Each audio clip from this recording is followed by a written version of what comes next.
So traumatic brain injury, and I understand when you have a whiplash motion, either side to side or forward, there's a liquid, and you can, of course, you know a lot more than I do.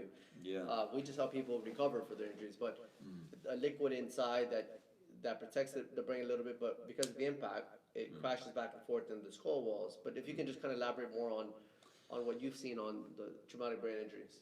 Well, the brain is swimming in fluid. Okay. And there is a number of structures that are anchoring the brain down to the neck, etc. And those are the structures that tend to be stretched by the motion of the brain inside the skull. In this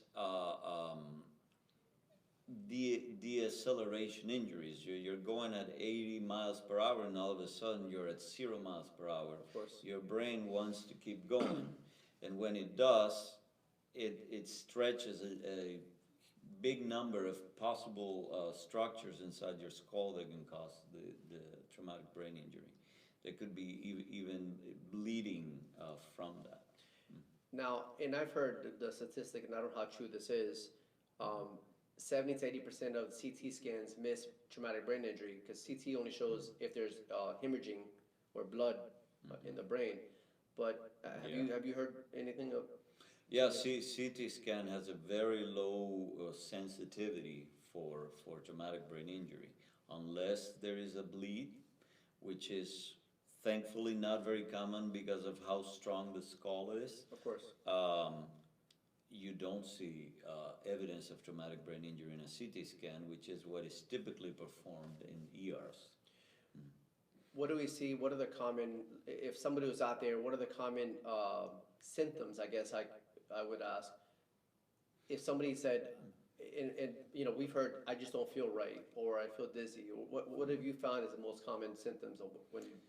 Well, the patient would have an initial loss of consciousness at the time of the accident, and then when they come back, they like you said, they don't feel right. They feel dizzy. They feel this vertigo, like everything is moving around. Okay. They can have a severe headache.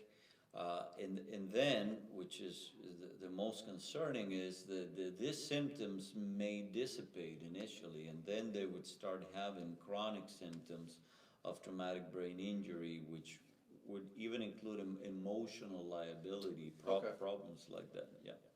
So a lot of times focusing, maybe connecting with loved ones, you know, the vertigo, standing up, your mood swings, okay, stuff like that. Yeah, because a lot of people, I think that they're not really thinking about this traumatic brain injury issue, but it is happening because even at low impacts, we've seen that it does affect people's mood. They just don't feel right, and they feel off. That we've heard for months. Yeah, and they don't understand why it's happening. That nobody's told them they could have a traumatic brain injury, and they just can't get back to their lives, and they don't know why. Of course.